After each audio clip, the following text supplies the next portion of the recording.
Shalom, soy el rabino Uri Ayalon de Jerusalén y los invito a estudiar conmigo la porción semanal de la Torá, Parashat Shavua. Y esta semana estudiaremos juntos la Parashá Jucat.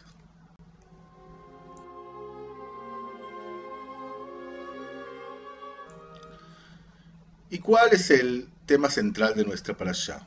El tema central de nuestra Parashá es el pecado de Moshe frente a Dios, cuando Dios le pidió sacar agua de la piedra. Hablando de la piedra, Moshe le pegó a la piedra 2 veces con su palo.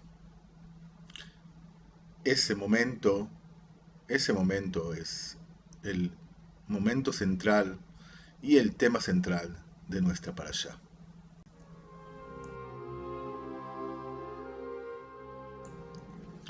Inmediatamente, después de que Moshe le pega a la piedra en vez de hablarle, Dios lo castiga. Y el castigo es muy duro. El castigo es no entrar con el pueblo a la tierra de Canaán. Moshe está castigado, puede ser con el castigo más grave que podía recibir en su vida. Toda la aventura que pasa Moshe, desde su nacimiento hasta este momento, desde la salida de Egipto, recibiendo la Torá y siguiendo hasta este momento con el pueblo, todo eso hecho para al final entrar con el pueblo y volver a la tierra de Canaán. Un pecado que podemos pensar que es pequeño o podemos pensar que es grande, pero un pecado solo, ese es el que trajo a Dios a decidir que Moshe no entrará a la tierra de Canaán.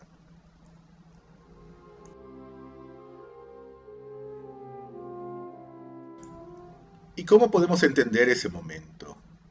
Ese momento es un momento de tristeza. Cuando leemos eso, vemos lo trágico que es.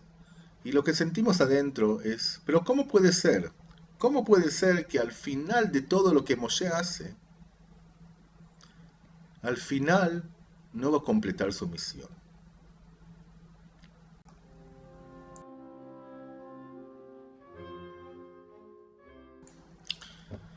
Y para comenzar la respuesta de eso, tenemos que volver unos versículos antes y ver cómo respondió Moshe a la queja del pueblo que no tienen agua después de la muerte de Miriam.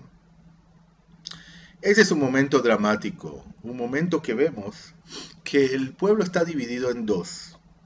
Hay que leer delicadamente esos versículos y ver cómo tenemos por un lado la parte del pueblo que ya sabe que no entrará a la tierra de Canaán y que morirá antes de entrar. Pero también la generación nueva, esa generación que fue elegida por Dios, sí terminar la misión y sí entrar a Canaán. Y esos, si leemos delicadamente los versículos que están unos versículos antes del pecado de Moshe, vemos que lo que es la queja es una queja sobre agua y sobre confianza. Y es muy interesante lo que pide Dios en este momento, y es más interesante todavía cómo Moshe decidió contestarle.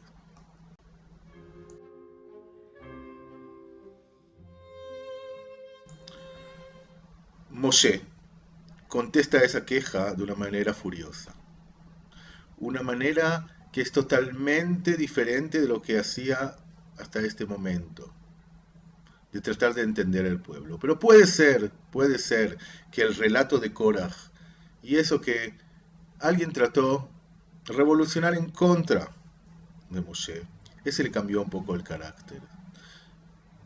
Las palabras son duras, las palabras salen de una manera sin tolerancia y sin tratar de entender. Y por el otro lado, ¿qué pide Dios? Dios le pide hablar a la piedra. No pegar a la piedra, sino hablar. Y en este momento, Moshe y Dios cambian.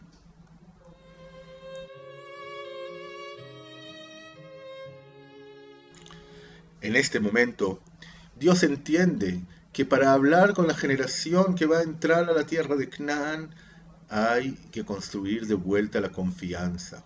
La confianza después del relato sobre los espías y después del relato sobre Korah. Y para eso no hay que pegar a la piedra, sino hablar, abrir un diálogo, tratar de construir y no de destruir. Ese es Dios. Y Moshe, por la primera vez, se cansa del pueblo de una manera que pega a la piedra.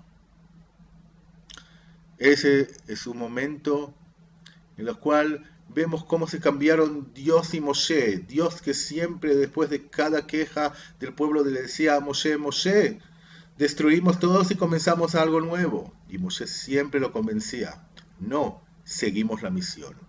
Y acá, justo al revés. Moshe sin paciencia y Dios queriendo un diálogo.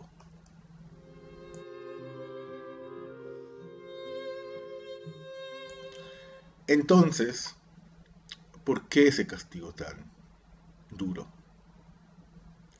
Dios se da cuenta que Moshe, que pertenece a la generación que salió de Egipto, a la generación que pasó todo en el desierto, es diferente de la próxima generación que tiene que entrar a la tierra de Canaán. Pertenece a una generación cuando la otra tiene la misión. Es el último que queda con Aarón, que quedan de la generación del desierto que van a entrar a la tierra de Canaán. Pero también Dios se da cuenta que cuando está enfrente de ese pueblo dividido, no cambia. Moshe no cambia y sigue hablando como si todos son de la generación del desierto, de la generación de esos que salieron de Egipto. Y por el otro lado, la generación que no conoció la esclavitud, esa generación hay que hablarlo de una manera diferente.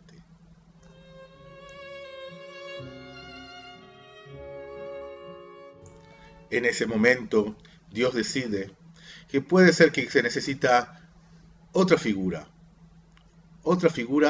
que los traiga adentro, que los meta en la tierra de Canaán. Ese va a ser Yoshua bin Nun.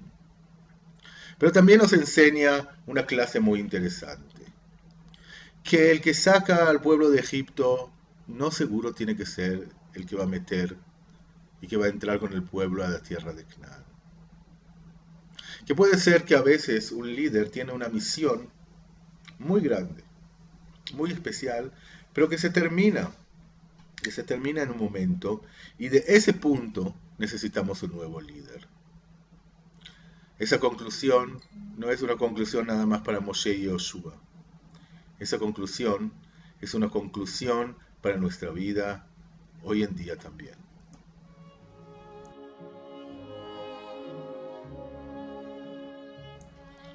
Lo triste que es ese momento es también un momento de alegría. Es también un momento que vemos que la misión va a seguir, que una generación va y una generación viene, que los desafíos que tenemos en una generación, tenemos otras en otra generación, y que tenemos que saber despedirnos a veces de una generación para recibir una nueva, para aprender de todo lo que se puede de la generación que nos deja, pero agregar a ella mucho de la generación nueva. Eso es lo que pasa en este momento. Y puede ser que esa tristeza de que Moshe, ahora sabemos, no entrará a la tierra de Canaán, es también un momento de vida. momento de vida del pueblo que confirma la misión seguirá. La misión seguirá no nada más en la próxima generación, sino la misión seguirá generación tras generación.